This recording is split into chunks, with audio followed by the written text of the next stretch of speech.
الشیطان الرجیم بسم اللہ الرحمن الرحیم واقیموا الصلاۃ وآتوا الزکاۃ وارکعوا مع الراکعین صدق اللہ العظیم وصدق رسولہ النبی الکریم ان اللہ وملائکتہ یصلون علی النبی یا ایہا الذین آمنوا صلوا علیہ وسلموا تسلیما الصلاۃ والسلام علیک یا سید یا رسول اللہ وعلی آلک واصحابک یا سید یا حبیب. سارے دوست مل کے پڑھیں اور بلند آواز سے پڑھیں. الصلاۃ والسلام علیک یا رسول اللہ وعلی آلک واصحابک یا سید یا حبیب اللہ. الصلاۃ والسلام علیک یا سید یا نبی اللہ وعلی آلک واصحابک یا سید یا حبیب اللہ. اللہم صلی علی سیدنا مولانا محمد معدن الجود والکرم وآلہ وصحبہ وبارک وسلم.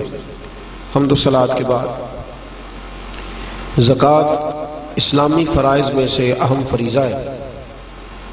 کلمہ طیبہ کے بعد نماز کا ذکر ہے اور نماز کے بعد زکوٰۃ کا ذکر ہے. زکوٰۃ اللہ تبارک و تعالی نے صاحب استطاعت اور صاحب ثروت لوگوں پر فرض کی ہے. 2 ہجری میں فرض ہوئی. اس کی فرضیت کا انکار کرنے والا کافر ہے. صحیح طور پر زکوٰۃ کو ادا نہ کرنے والا اور چشم پوشی کا مظاہرہ کرنے والا کبیرہ گناہ کا مرتکب ہے. آپ حضرات کو بڑی زیادہ توجہ کرنی پڑے گی. تھوڑا تھوڑا ٹیک کو چھوڑنا پڑے گا تاکہ شروع میں جو کچھ چند مسائل ہیں وہ تھوڑے باریک ہیں، آپ کی سمجھ میں آنے چاہیے. زکوٰۃ کا لغوی معنی کئی معنی ہیں، لیکن 2 معنی امام راغب اصفہانی علیہ رحمہ نے بیان فرمائے. زکوٰۃ کا ایک معنی تو پاک کرنے کا ہے. گویا جو آدمی مال کی زکوٰۃ دے دیتا ہے اللہ اس کے مال کو پاک فرما دیتا ہے.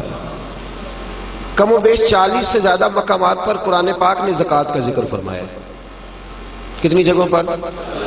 سارے بولیے گا. اتنی اہمیت کی حامل یہ چیز ہے.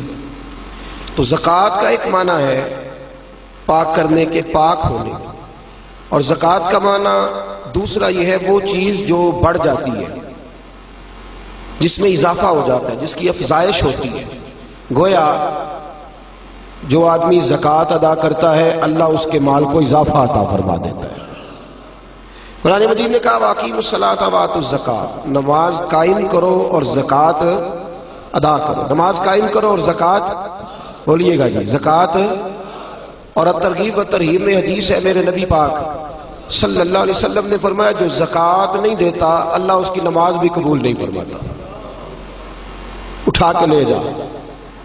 جو زکوٰۃ نہیں دیتا اس کی نماز بھی قابل قبول ہے. اس لیے کہ اللہ تبارک و تعالیٰ نے ان دونوں چیزوں کو اکٹھا بیان فرمایا اور ان کو اکٹھا رکھا ہے. زکوٰۃ اسلامی فرائض میں سے 2 ہجری میں فرض ہونے والا اہم فریضہ ہے. زکوٰۃ صاحب نصاب عاقل بالغ آزاد مسلمان پر فرض ہوتی ہے. آگے ہمارا اپنا ایک مزاج ہے، ہم اپنی اپنی مطلب کی چیزیں بعض اوقات عکس کر لیتے ہیں.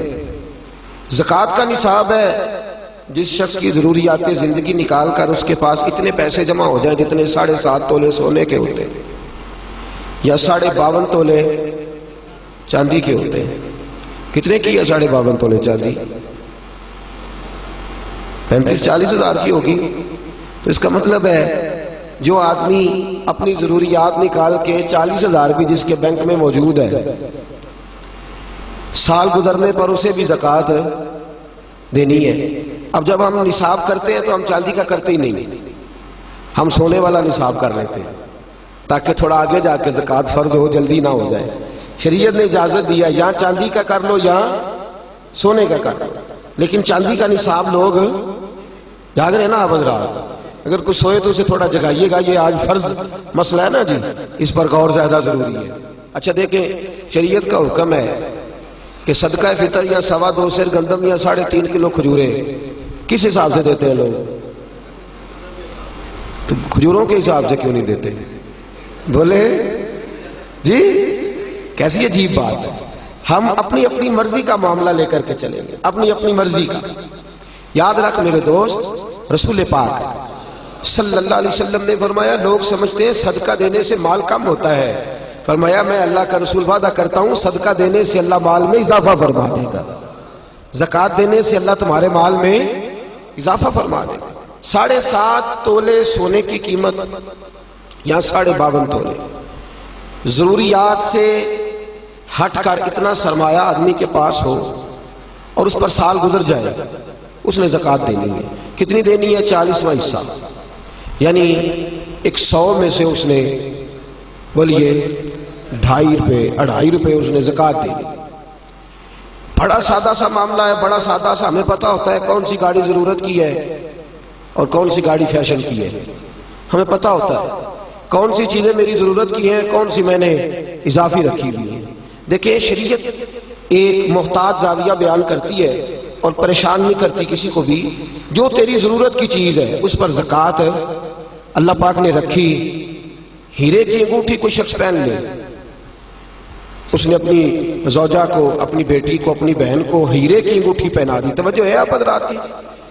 خاص توجہ فرمائیں، ہیرے کی انگوٹھی وہ کروڑوں روپے کی مالیت کی ہے، لیکن چونکہ وہ خاتون اسے پہن رہی ہے اس پر زکوٰۃ نہیں۔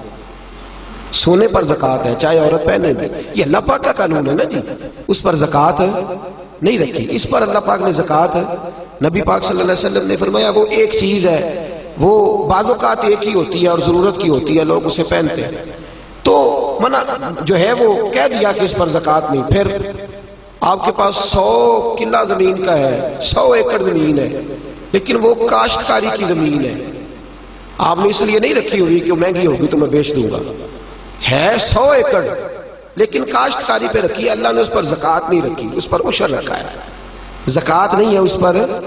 یہ الگ بات ہے، لوگ اس کے مسائل بھی نہیں سیکھتے، وہ بھی صحیح ادا نہیں کرتے، عشر ہر فصل پر ہوتا ہے، اس پر زکوٰۃ نہیں رکھی گئی۔ ہاں اگر وہ کرائے پہ دیتا ہے، جیسے ٹھیکے پہ دی جاتی ہے زمین، تو اس کا جو کرایہ آئے گا اس پر زکوٰۃ آئے گی، اور جو اس پر فصل کاشت کرے گا اس کاشتکار نے اس کا عشر دینا ہوگا، یہ زمین کی۔ لیکن اگر کسی شخص نے زمین اس نیت سے خریدی ہے کہ میں اتنے چند پلاٹ لے لیتا ہوں، کل کو ذرا مہنگے ہو جائیں گے تو میں بیچ دوں گا، تو وہ اس کا جو مال ہے وہ مال تجارت ہو گیا، مال تجارت پر زکوٰۃ آتی ہے، چاہے اس کی اربوں کی پراپرٹی ہو، جو اس نے پلاٹ اس نیت سے لیے ہوئے ہیں، یا جو مکانات، جو دکانیں، جو چیزیں اس ارادے سے لی ہوئی ہیں کہ میں ان دکانیں ذرا مہنگی ہو جائیں گی تو میں ان کو فروخت کر دوں گا، تو اسے اس پر زکوٰۃ دینی پڑے گی۔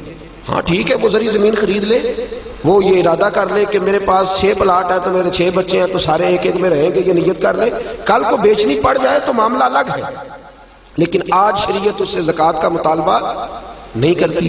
کتنا سادہ اور کتنا اللہ تبارک و تعالیٰ نے آسان رکھا ہے ہمارے لیے۔ میرے رسول کریم صلی اللہ تعالیٰ علیہ وآلہ وسلم نے فرمایا اگر تم زکوٰۃ دے دو گے تو اپنے مال کو محفوظ کر لو گے، تم اپنے مال کو محفوظ کر لو، اور اس طرح محفوظ کر لو گے جس طرح مضبوط قلعوں کے اندر کوئی چیز محفوظ ہوتی ہے۔ زکوٰۃ دے دو گے تو تمہارا مال محفوظ ہو جائے گا، بچ جائے گا۔ پھر سال گزرنے پر زکوٰۃ دینی ہے۔ سال گزرنے سے مراد وہ والے مہینے نہیں، وہ وڈیرے نے یاد کر لینے سون بھادو اسو تے منڈے کہنے نے جنوری فروری، تو اسلامی مہینے کدھر گئے جی؟ تو زکوٰۃ جو ہے وہ چاند کے مہینوں کے حساب سے فرض ہے، یاد رکھیں۔ اعلیٰ حضرت فاضل بریلوی رحمۃ اللہ تعالیٰ نے فتاوی رضویہ شریف میں فرمایا ہے کہ چونکہ یہی مہینے حج کے ہیں، حج کس حساب سے ہوتا ہے؟ چاند کے حساب سے۔ کس حساب سے بولیے گا جی؟ رمضان کس حساب سے آتا ہے؟ اس دفعہ جون کے حساب سے آیا یا اپنے حساب سے آیا ہے؟ چاند کے۔ تو فرمایا اللہ تبارک و تعالیٰ نے ساری عبادات تیرے اوپر چاند کے حساب سے فرض کی ہے، تو زکوٰۃ بھی اسی حساب سے تیرے اوپر فرض ہوگی۔ جب سال گزر جائے گا تو زکوٰۃ تیرے اوپر فرض ہو جائے گی۔ اب جتنا بھی مال انسان کے پاس ایسا موجود ہے کہ جو اس کی ضروریات، فقہ کے اندر کہتے ہیں اس کو حاجات اصلیہ، وہ حاجات اصلیہ سے جتنا مال بھی زیادہ ہے، ایک آدمی کو ایک موٹر سائیکل کی ضرورت ہے اور اگر اس نے 2 رکھی ہوئی ہے تو اسے دوسرے پر زکوٰۃ دینی ہوگی۔ ضرورت کتنی کی تھی؟ ایک کی، اس نے 2 رکھ لی۔ جاگ رہے نا آپ لوگ، اللہ آپ کو جزائے خیر دے، تو 2 رکھ لی اس نے، تو اس نے زکوٰۃ دینی ہے۔ اب زکوٰۃ کیا ہر سال دینی ہے؟ اگر ہر سال مال کے نصاب رہے گا، میں نے کہا تھا آپ کو تھوڑا سا توجہ کرنی پڑے گی، ہر سال وہ مال کے نصاب ہوگا اور سال کے شروع سے لے کر آخر تک اگر وہ مال کے نصاب رہا تو اس نے زکوٰۃ ہے۔ درمیان کے اندر اگر کمی بیشی ہو گئی، یہ بات آپ نے غور سے سننی ہے۔ میرے پاس صدر الشریعہ مولانا امجد علی اعظمی رحمۃ اللہ علیہ خلیفہ اعلیٰ حضرت کتاب میں 7 رکھے ہوئے ہیں، 7 جو ہمارے ہاں انسائکلوپیڈیا ہے فقہ حنفی کا۔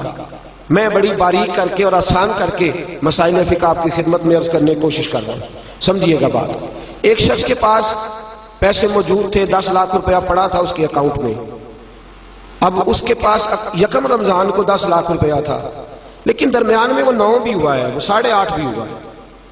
جب اگلے سال کا یکم رمضان آیا تو وہ پھر 10 لاکھ ہو گیا ہے، وہ چاہے 1 مہینہ پہلے ہو یا 1 منٹ پہلے ہو، اس نے اس کی زکوٰۃ ہے۔ اب وہ یہ نہیں کہہ سکتا کہ میرے پاس تو درمیان میں 2-3 دفعہ کم بھی ہوا ہے تو سال تو گزرا ہی نہیں۔ ہاں، مال فی نفس سے ہی ختم ہو جائے، بالکل ختم ہو جائے، رہے ہی نہ۔ ایک دفعہ 10 لاکھ کا 10 لاکھ ہی چلا گیا، اس کی جیب میں کوئی شے نہیں بچی۔ اب جب نئے سرے سے 10 لاکھ آئے گا تو سال اس حساب سے کاؤنٹ کیا جائے، تو اس پر زکوٰۃ دینی ہے۔ ہاں، اگر اس نے قرض دینا ہے تو پہلے قرض ادا کرے گا، پھر وہ زکوٰۃ دے گا۔ زکوٰۃ دینے کی بات آپ کی سمجھ میں آ گئی؟ کتنی دینی ہے؟ نصاب کتنا ہے؟ ویلو پھر سونے دی گل ہی کر دیو، اللہ میں چاندی دی بھی کیتی ہے، 52.5 تولے چاندی یا 7.5 تولا سونا، اس پر زکوٰۃ آئے گی۔ سال گزرنے کے بڑا آسان رکھا ہے شریعت نے اس نے، اور جو ضروریات سے زیادہ چیزیں ہوں گی اس پر زکوٰۃ آئے گی۔ اور مال تجارت پر زکوٰۃ آئے گی، سن لے کس مال پر زکوٰۃ آئے گی؟ سارے بول دیں ایک دفعہ آپ کو یاد ہو جائے، کس مال پر؟ مال، یعنی جو مال آپ نے انویسٹ کیا ہوا ہے نا، نفع پر نہیں آئے گی، سن لے، مال تجارت پر ہے۔ یعنی جتنا دکان کے اندر مال پڑا ہے، کپڑا جتنا پڑا ہوا ہے، برتن جتنے پڑے ہوئے ہیں دکان کے اندر، جس قدر سامان پڑا ہوا ہے، سب کا حساب لگا کے زکوٰۃ دینی، سب کا حساب لگا۔ وہ اس طرح نہیں دینی زکوٰۃ کہ پرانے کپڑے نئے جو آئے تھے عید پہ وہ تو بک گئے، پرانے رہ گئے جن کو خریدتا کوئی نہیں، اب ارادہ کیا چلو یہ زکوٰۃ میں دے دیتے۔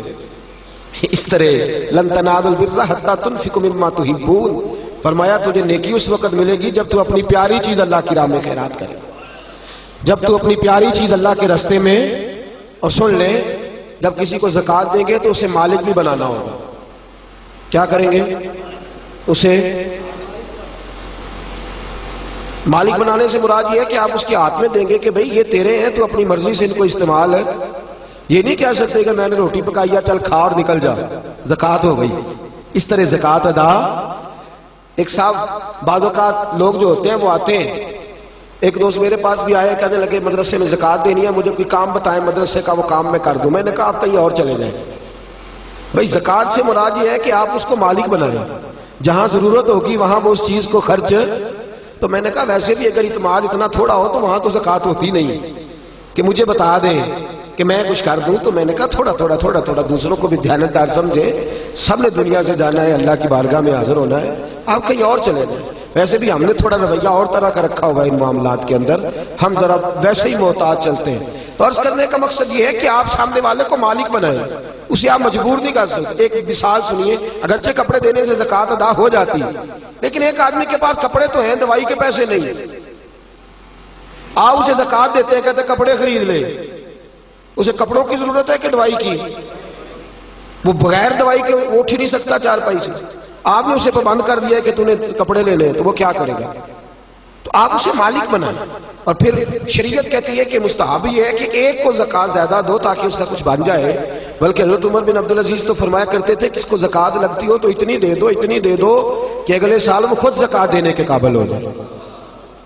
یہ جو بانٹنے کا طریقہ ہے نا 100 کر کے، وہ فقیر ساری زندگی، اور میں اکثر کہتا ہوں مانگنے والا بھی ساری زندگی اسی چکر میں رہتا ہے، اسی چکر میں۔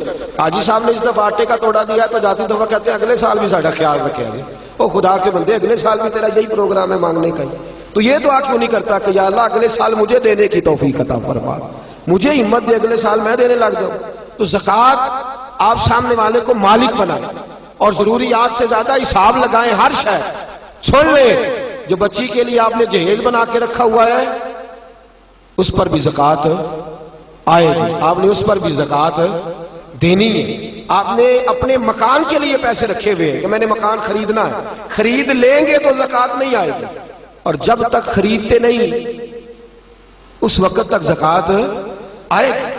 اللہ تبارک و تعالیٰ نے جو قاعدہ ہمارے لیے بیان فرمایا، ہمیں اس قاعدے کو ہمیشہ یاد، اور باریک حساب کریں زکوٰۃ کا، باریک حساب کریں، ایک آنا بھی پیچھے نہیں بچنا چاہیے، زیادہ سے زیادہ دیں، زیادہ سے زیادہ دیں۔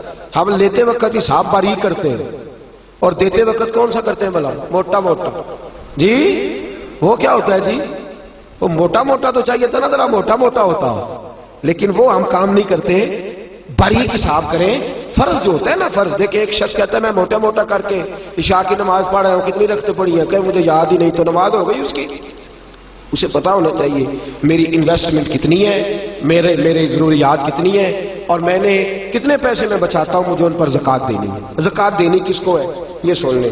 یہ قرآن مجید نے 10 لوگ بیان کیے ہیں، لیکن ان میں سے کچھ ایسے ہیں جن کو اب زکوٰۃ نہیں دی جا سکتی، زکوٰۃ دی نہیں جا سکتی۔ مثلا ایک قرآن مجید نے مؤلفۃ القلوب بیان کی ہے، جو لوگ نئے کلمہ پڑھتے ہیں ان کی تالیف قلب کے لیے ان کو ان کے گھر والے خاندان والے نکال دیتے تھے، ان کو بھی زکوٰۃ دی جا سکتی تھی تاکہ وہ اپنے پیروں پر کھڑے ہو۔ ایک زکوٰۃ دی جاتی تھی رقاب کو، قرآن کہتا ہے، یعنی غلام آزاد کرانے کے لیے، وہ بھی معاملہ اب ختم ہو گیا۔ اب زکوٰۃ کس کو دیں گے؟ ایک زکوٰۃ لگے گی مسکین کو، فقیر کو اور مسکین کو۔ فقیر اس کو کہتے ہیں جس کے پاس ضروریات کی چیزیں موجود نہ ہوں۔ کون سی چیزیں جی؟ یعنی وہ اپنی ضروریات بھی بیچارہ خود پوری نہیں کر سکتا، وہ اپنی دوائی نہیں لے سکتا، وہ اس کی آمدن اتنی تھوڑی ہے کہ وہ جو اس کی تنخواہ ہے ماہانہ اس سے وہ اپنی گزر اوقات نہیں کر سکتا، تو اس کو کیا کہتے ہیں؟ فقیر، اس کو زکوٰۃ لگتی ہے۔ مسکین اس کو کہتے ہیں جو اتنا غریب ہو کہ صبح کی روٹی ہو اور شام کی روٹی بھی اس کے پاس موجود نہ ہو، اس کو بھی زکوٰۃ لگتی ہے۔ پھر اس کے بعد جو عاملین زکوٰۃ ہوتے ہیں، یعنی جن کی ڈیوٹی ہوتی ہے زکوٰۃ اکٹھی کرنے کی، ان کو بھی زکوٰۃ میں سے تنخواہ دینا جائز ہے۔ جو عاملین مقرر کیے جاتے تھے نا، اب تو اتنی زکوٰۃ اللہ خیر کرے ہوتی کافی زیادہ ہے، میرا خیال ہے دیتے نہیں لوگ ساری، تو زکوٰۃ اکٹھی کرنا، اس کا پھر حساب کرنا، پھر اس کو تقسیم کرنا، تو ایک آدمی مستقل چاہیے ہوتا تھا اس کام کے لیے۔ تو عاملین زکوٰۃ جو ہوتے تھے ان کو بھی زکوٰۃ میں سے تنخواہ دی جاتی تھی۔ نبی پاک صلی اللہ تعالی وسلم نے دی ہے، صحابہ نے دی ہے، قرآن نے اس کی اجازت دی ہے، ان کو بھی زکوٰۃ لگتی ہے۔ اسی طرح ایک قرآن مجید نے شخص بیان کیا جس کو غارم کہتے ہیں، یہ آپ نے بڑی توجہ کرنی ہے، اس کو خاص کر سنیں۔ غارم وہ شخص ہوتا ہے جو مقروض ہوتا ہے، اور میرے نبی پاک صلی اللہ علیہ وسلم نے فرمایا مقروض بھی قیدی ہوتا ہے، تو اس مقروض کا قرضہ ادا کرنے کے لیے بھی زکوٰۃ دینا جائز ہے، اس شخص کو بھی زکوٰۃ لگ جاتی ہے۔ وہ بھی مستحق کی زکوٰۃ ہے کہ اس طرح قرض میں پھنس گیا ہے کہ وہ دو قسم کے مقروض ہوتے ہیں، ایک وہ ہوتے ہیں جتنا مارکیٹ میں دینا ہوتا ہے اس سے زیادہ لینا بھی ہوتا ہے، اس کو آپ غارم نہیں کہتے، اس کا تو کاروبار ہے، وہ چل رہا ہے، دے رہا ہے، لے رہا ہے۔ لیکن کچھ ایسے غارم ہوتے ہیں جو پھنس گئے ہیں، الجھ گئے، ان کا کاروبار ڈوب گیا ہے، سرے سے بیچارے الجھ گئے، ان کو آپ زکوٰۃ دیں، ان کو نئے سرے سے میدان کے اندر کھڑا کریں۔ بعض اوقات ایسے اچھے بزنس مین ہوتے ہیں ملک کے اندر، ایسے اچھے کاروبار کرنے والے لوگ ہوتے ہیں، لیکن کسی وجہ سے الجھ جاتے ہیں، کسی وجہ سے الجھ جاتے ہیں، دیوالیہ ہو جاتے ہیں، لوگ ان پر پھبتیاں کستے ہیں، مذاق اڑاتے ہیں، الزامات لگاتے ہیں، لیکن یہ نہیں دیکھتے کہ بھائی تجارت وہ کر رہا تھا، وہ شخص الجھ گیا کسی وجہ سے، اس کو آپ زکوٰۃ دیں، اس کو زکوٰۃ دیں۔ حضرت وہب ابن منبہ رحمۃ اللہ تعالی علیہ فرماتے ہیں سب سے زیادہ زکوٰۃ مقروض تاجر کو دو، اس لیے کہ تاجر ریڑھ کی ہڈی ہوتا ہے، اگر وہ کھڑا ہو جائے گا تو معاشرے میں کئی اور لوگ بھی کھڑے ہو جائیں گے، کاروبار ہوگا، فیکٹریاں لگیں گی، لوگوں کو روزگار ملے، تو سب سے زیادہ مقروض آدمی کا خیال رکھا جائے۔ پھر اس کے بعد فی سبیل اللہ، ایک ابن سبیل ہے، ابن سبیل کہتے ہیں مسافر کو، یعنی ایسا شخص جو گھر سے نکل آیا ہے، اس کے گھر میں مال بہت زیادہ تھا لیکن مسافر ہو گیا، جس جگہ وہ موجود ہے اس جگہ اس کے پاس پیسے موجود، ہاں اب یہ مسافر بھی مسافر نہیں رہے، اب تو 1 منٹ لگتا ہے، ایزی پیسے سے ہر چیز آ جاتی ہے، آن لائن ہو جاتی ہیں ساری چیزیں، تو یہ بھی اب حکم باقی۔ ہاں ایک فی سبیل اللہ لوگ ہیں، جاگ رہے ہیں آپ لوگ؟ ایک بار سبحان اللہ کہیے سارے، ایک فی سبیل اللہ لوگ، یہ کون؟ یہ مجاہدین اسلام ہے، وہ آدمی کھاتا پیتا ہے، ہٹا کٹا تگڑا ہے، لیکن جہاد کے لیے جا رہا ہے، اور اس کے پاس نہ گھوڑا خریدنے کے پیسے، نہ زرہ لینے کے نہ تلوار لینے کے، اس کے پاس سرمایہ. اب آپ اس کو زکوٰۃ دیں گے اور یہ نہیں کہیں گے تو ہٹا کٹا ہے، تجھے کیسے لگ گئی؟ شریعت کہتی ہے کہ اس کو زکوٰۃ لگے گی، اس کو زکوٰۃ دیں گے. اسی طرح جو آدمی دین کے لیے وقف ہو جاتے ہیں، طلباء جو دین کے لیے وقف ہو جاتے ہیں، توجہ ہے آپ حضرات کی؟ قرآن مجید نے کہا کہ ایک جماعت ایسی ہونی چاہیے جو وقف ہو جائے، ڈیوٹی کرے، سن لے کان کھول کے، پھر کہے سبحان اللہ. سارے بولیے. یہ جگانے کے لیے کہہ رہا ہوں، داد لینے کے لیے نہیں کہہ رہا. اس میں فرق ہے دونوں چیزوں میں، یاد رکھ. اثر کرے نہ کرے سن تو لے میری فریاد، نہیں ہے داد کا طالب یہ بندہ ہے آزاد. ایک فی سبیل اللہ وہ لوگ، وہ طلباء جو دین کے لیے وقف ہو جاتے ہیں. دین کا کام ہمہ پہلو ہے، یاد رکھ لیں. یہ مکمل ڈیوٹی مانگتا ہے، بلکہ اگر کوئی ہماری طرح نہیں، کوئی صحیح دین کی ڈیوٹی کرنے والا شخص ہو تو کم از کم ایک دن کے اندر 18 گھنٹے چاہیے دین کا کام کرنے کے لیے. یہ تھوڑا سے تھوڑا وقت ہے. ہمہ پہلو ڈیوٹی دین مانگتے ہیں، ہمہ پہلو. اگر کسی نے 1 گھنٹہ بات کرنی ہے تو شاید اسے 8 گھنٹے اس پر ریسرچ کرنی پڑے. ہمہ پہلو، ہمہ پہلو. اور پھر کوئی کس قسم کا سوال کرتا ہے، کیا کرتا ہے، اس نے فوری طور پر. اور یہ کیمسٹری، فزکس، بیالوجی پڑھانا آسان ہے، صرف نحو پڑھانا بڑا مشکل کام ہے. یہ بڑا مشکل ہے. اصول فقہ کے مسائل اتنے خشک ہوتے ہیں، آپ کو جو علماء جلالی نظر آتے ہیں نا، اصل بات یہ ہوتی ہے کہ وہ فقہ کے مسائل اتنے کڑوے ہوتے ہیں کہ مزاج سخت ہو جاتا ہے. یہ بڑا کٹھن مرحلہ ہے. ہمارے ہاں بڑی پریشانی ہے، درس نظامی کے 5 بچے ہوں نا اور وہ مکمل عالم بن جائے تو 5 ضلع سنبھال لیتے ہیں. ایک عالم دین کتنا علاقہ سنبھالتا ہے؟ ایک پورے ضلع کی ذمہ داریاں ایک عالم پوری کرتا ہے. لوگوں کے فقہی، جزوی، روحانی مسائل تک. جو جامع شریعت اور طریقت لوگ ہوتے ہیں وہ تو ڈبل ڈیوٹی کرتے ہیں عام آدمی. وہ ورد وظیفے کی ڈیوٹی بھی کرتے ہیں، روحانی تربیت کی بھی اور دوسری بھی. ہمارے ہاں اس وقت جو سب سے بڑا المیہ ہے وہ یہ ہے، لوگ کہتے ہیں مولویوں کا دی زکات دئیے بھی اجی تے ماڑے نو دیاں گے. وہ خدا کے بندے، مدارس دینیا کے اندر جو بچے آتے ہیں وہ آتے ہی غریب گھروں کے. ہمارے پاس یتیم بچے ہوتے ہیں، اکثر ایسے بچے ہوتے ہیں جو اسکول کی فیس نہیں ادا کر پاتے، وہ یہاں آ جاتے ہیں. اور اتنی قسم پرسی کا عالم ہے، اتنی قسم پرسی کا عالم ہے. میں کسی اور کی بات نہیں کرتا، اپنی بات کرتا ہوں. ہمیں بعض اوقات 4تھے 5ویں سال میں بچے بھیجنے پڑتے ہیں، سرمایہ ہی نہیں ہے. ایک بڑے معتبر عالم کو بٹھا کے اس سے تربیت دلانے کا اتنا سرمایہ ہی نہیں ہے. لاکھوں روپیہ ماہانہ خرچ ہوتا ہے، بچوں کی فیسیں ہیں، کتابیں، لیکن لوگ اس جانب توجہ. ویسے بھی اللہ خیر کرے، سنیوں نے خرچی بڑی جگہ پہ کرنے ہیں، عرس پہ بھی دینے ہیں، نعت خاں کو بھی دینے ہیں، قوال کو بھی دینے ہیں، اور بھی بڑی جگہ ہیں. مفتی احمد یار خان صاحب فرماتے ہیں خرچ نجدی بر علوم و درس گاہ اور خرچ سنی بر قبور و خان کا. کہتے ہیں بعد مذہب ساری زندگی علم اور درس گاہ پہ خرچ کرتا ہے، اور سنی اللہ خیر کرے تو مزار ہی پکے کراتا رہتا ہے. وہ گنبد ہی نیا بنتا ہے، اور ابھی بابا جی نے دفن ہونا ہوتا ہے اس سے پہلے ہی انہوں نے سنگ مارمر لگوا لیا ہوتا ہے. وہ خدا کے بندے، ہو سکتا ہے تو مدینہ ہی مر جائے، وہاں گیا عمرے پہ وہیں رہ جائے. یہ کس قسم کا مزاج ہم نے اپنایا؟ ہماری درس گاہیں ویران ہیں، علماء کی کتابیں لکھی بھی پڑی ہیں، چھاپنے کو سرمایہ نہیں. حالات دیگرگوں ہیں. دین کا کام کرنے والے کچھ لوگ تو ایسے ہیں میری طرح جو 2-4 جملے بول دیتے ہیں، عوام میں آ جاتے ہیں. کچھ ایسے لوگ ہیں جو خالص علمی لوگ ہیں، بیٹھ کے پڑھا رہے ہیں، ساری زندگی گزر جاتی. ہم نے اپنے استاد گرامی حضرت مفتی عبداللطیف صاحب قادری رحمۃ اللہ علیہ کو دیکھا ہے. مفتی صاحب پوری ڈویژن کے استاد تھے، ڈویژن کے استاد. حضرت الحاج حافظ حمید اختر صاحب رحمۃ اللہ تعالی علیہ سے لے کر حضرت شبیر شاہ صاحب حافظ آبادی تک ڈھیروں اور ہزاروں لوگ ان کے شاگرد تھے. لیکن وہ مدرسہ پڑھا کے تو بعد میں آ کے سائیکل کو پنچر لگایا کرتے تھے، اس لیے کہ روٹی پوری کرنے کو پیسے، وہ کہتے تھے یہ ڈیوٹی لگا دی ہے بزرگوں نے ادا کرنی ہے. لیکن جو ظلم اور ستم ظریفی ہم اپنے علماء کے ساتھ کرتے ہیں، میں آپ کو ایک بد مذہب کا روزنامہ جنگ میں سے وہ کالم نکال کے دکھاؤں گا. وہ کہتا ہے میری جماعت نے مجھے فارغ کر دیا ہے، ایک بڑی گاڑی دی ہے، ایک سیٹلائٹ ٹاؤن کے اندر بڑی کوٹھی دی ہے، مکان دیا ہے، 40,000 روپیہ میرے گھر بھیجتے ہیں، اور مجھے میرے بچوں کی فیسیں تک وہ ادا کرتے ہیں، میرے گھر کے بل وہ ادا کرتے ہیں، اور پھر بھی مجھے کہتے ہیں کہ صاحب آپ نے ٹینشن کوئی نہیں لینی، کھل کے دین کا کام کرنا ہے، کھل کے دین کا کام کرنا ہے. آپ کو اگر قلم پکڑنے کے لیے بھی بندہ چاہیے ہم ایک ملازم رکھ کے دیتے ہیں. ہمارے علماء مزدوروں کی طرح ڈیوٹی کرتے ہیں، میں جانتا ہوں، مزدوروں کی طرح ڈیوٹی کرتے ہیں، دین کی مزدوروں کی طرح. اور ہماری قوم پوچھتی ہے مولوی صاحب روز نئے کپڑے پہنتے ہیں، ہم نے تو بڑی کوشش کی تھی مر جائے، ابھی تک بچا ہوا ہے، ابھی تک بچ گیا ہے. سنا ہے یہ گاڑی میں پھرنے لگا ہے، اس کو تو چاہیے تھا سائیکل چلاتا ساری زندگی، اور سائیکل سمیت قبر میں جاتا، یہ کس چکر میں آ گیا؟ خدا را کچھ غور کرے، مدارس کی حالت خستہ ہے، دیگرگوں ہے۔ مدارس وہ لوگ چلاتے ہیں جو طلباء کو وظائف دیتے ہیں۔ بات دور چلی جائے گی، ابھی مجھے کچھ باتیں اور عرض کرنی ہے فضائل کے لحاظ سے۔ حضرت امام اعظم ابو حنیفہ، بچے پڑھتے کیسے ہیں؟ حضرت امام اعظم ابو حنیفہ، ان کے شاگرد امام ابو مالک، اور صاحبین میں بڑا مقام ہے امام ابو مالک کا فتوے کے لحاظ سے، بڑی پائے کی شخصیت ہے۔